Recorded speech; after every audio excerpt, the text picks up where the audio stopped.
রাধে রাধে বন্ধুরা, সকলকে জানাই প্রণাম। আর আমি দোলন, আমি একটা ছোট্ট মিনি ব্লগ নিয়ে তোমাদের সঙ্গে হাজির হলাম।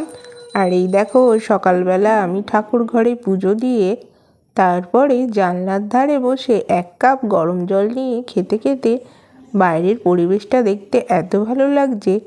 আর ঠান্ডা হালকা হালকা পড়ে গেছে, তো বেশ ভালো লাগছে।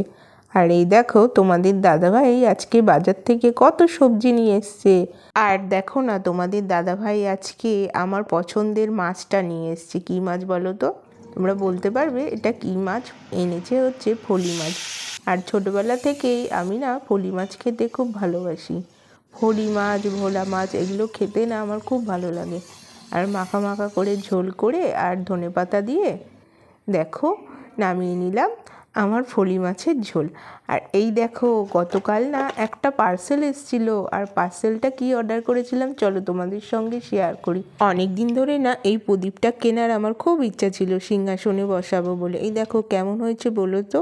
আর তারপরে চলে গেলাম রান্নাঘরে গিয়ে ফলি মাছের ঝোল দিয়ে ভাত নিয়ে বসে পড়েছি।